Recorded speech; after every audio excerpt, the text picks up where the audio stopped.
My story's been told a million ways over the last 17 years. In the press, in the early days, they called it pig pills because of the inspiration behind the formulation. In religious circles, it was called beauty for ashes. In support groups, they called it an alternative to despair. In my first self-published version of my book, it was called These Painted Wings. And now in this HarperCollins published version, it's called A Promise of Hope. Kids are pretty resilient creatures. When they're under a lot of stress, people can come up with some pretty incredible coping mechanisms. I grew up with a mother who suffered with bipolar disorder and a lot of rage, a lot of out-of-control moods, and sometimes even psychosis. And so my life had some fairly traumatic components to it, and added to my illness, it was a lot to overcome. Early on in my childhood, I developed a coping mechanism that I call my girl in the back brain. And I had other coping mechanisms too, including beating my own head or scratching my face, hiding in closets, doing a lot of things, raging. But in my greatest times of stress, I always deferred to my girl in the back brain. And I wrote about her in A Promise of Hope.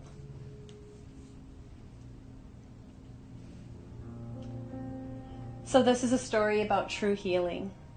It's about my girl in the back brain and my little boy Blue. My girl was my truest friend through hard times. She was a protection in my mind and a filter from trauma.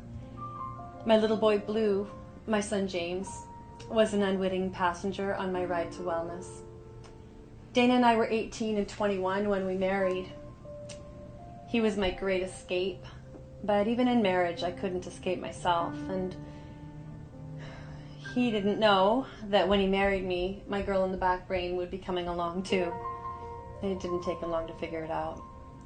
By 21, my mother and grandfather were dead from suicide, and I had several diagnoses, including postpartum depression, bipolar 1 with rapid cycles and schizophrenic tendencies, as well as possible multiple sclerosis. I would not survive this illness, and we all knew it. I drew a lot of self-portraits in the hospital. I was walking in this one on a loose tightrope, so close to falling into the deepest, darkest abyss.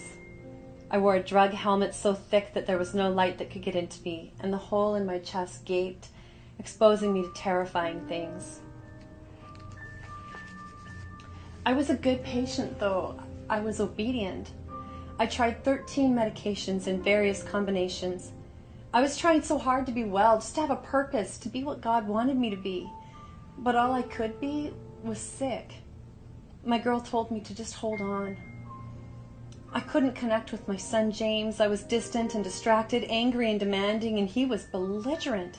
He had tantrums and night terrors and terrible, terrible disobedience. My little boy Blue was diagnosed with oppositional defiance disorder and ADHD.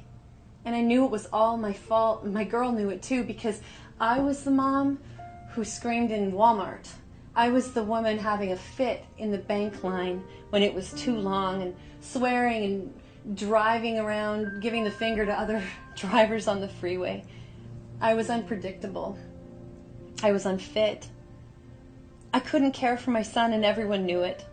When he started preschool and missed several days because I couldn't figure out when Wednesday was, many weeks in a row, another woman started taking him for me. What if they figured out all my secrets? My secrets were all exposed with my first long-term hospitalization. My girl in the back brain gave me comfort when everything was falling apart. There were new rules now. I was not allowed to be alone with my son anymore. My girl in the back brain and I were lonely. The music of life stopped dead. Heavy drugs silenced some of the voices and blurred my vision. I gave up driving. I gave up trying. In an outpatient therapy group, I glued tiny tiles on plywood and played with yarn and painted this train for my motherless boy. My body was a prison. I knew I would never be happy here. Every single clear thought was about suicide. Even my girl in the back brain was giving up on me. My husband Dana worked midnights, and he left his ring on my finger. One night, while in his parents' care, I went to bed, but I went manic instead of going to sleep. My girl betrayed me. She turned away for shame as I had a full psychotic break, all night dancing, ranting, flapping, brain cracking. Dana's ring was lost in the mania and the sound of running water and the crunch of an old wheat grinder. Dana had a choice to make. We drove through back roads and golden fields and stopped to tour Edmonton Hospital, a residential institution for long-term psychiatric care.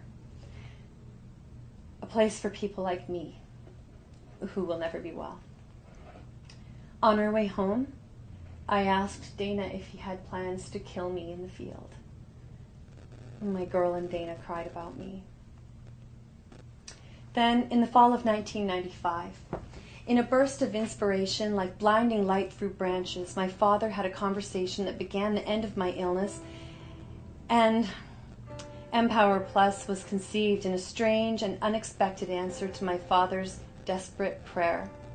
The infant, unrefined treatment was unreliable, and although I had no expectation for recovery, when the hole in my chest closed and the voices subsided, we started stripping away the medications. I wanted to feel like I look in this photo. I wanted a happy husband on my shoulder and a curious, calm boy on my lap. I didn't know how I would have to fight for that feeling. I didn't know I was an addict. I didn't know that anxiety would run me for a full year to come. Still, we planted seeds daily of health, and then, without knowing the outcome, faced the anxiety of withdrawal and the panic of unsatisfied addiction. And I fought.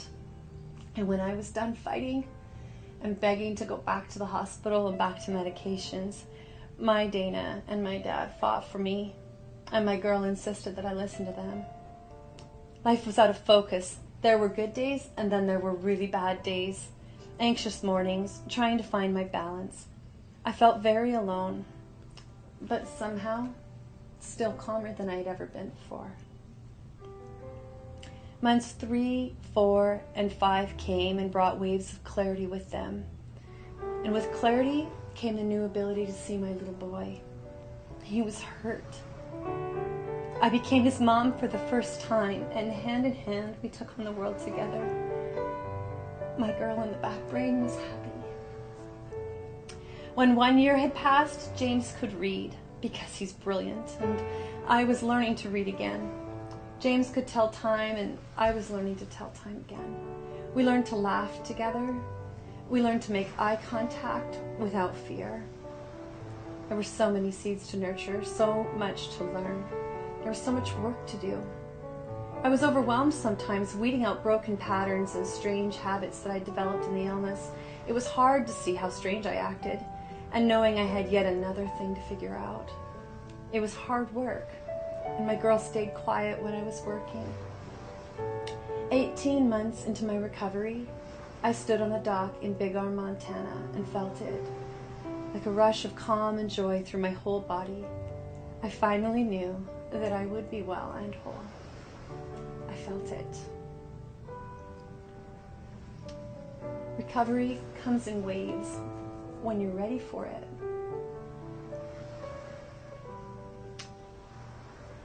I said I was sorry, and I meant it. I still felt pain, and it was okay to realize that sometimes real life hurts. I relived the past on paper, and I learned to tell the truth about where I had been so that I could let it go. 4 years into recovery, I discovered that I would be a mother again, and I knew it was time. I chose to give up my last coping habit and said goodbye to my girl in the back brain. I chose to live my life in full color. I decided to feel everything. I found my new identity. I am Autumn, I am not bipolar. I started to live again.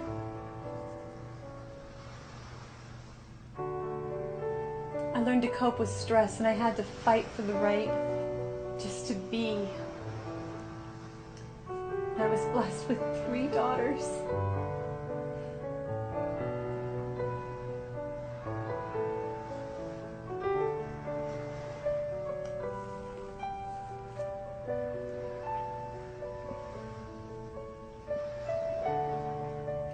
I became a strength to my family and the woman my husband so desperately needed me to be. We took the time to breathe and to heal together.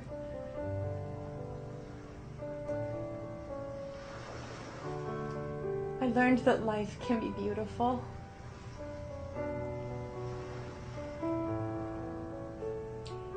I learned that broken hearts will heal. And it is never, never too late.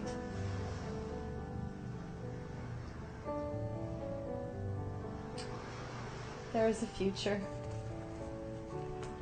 for everyone.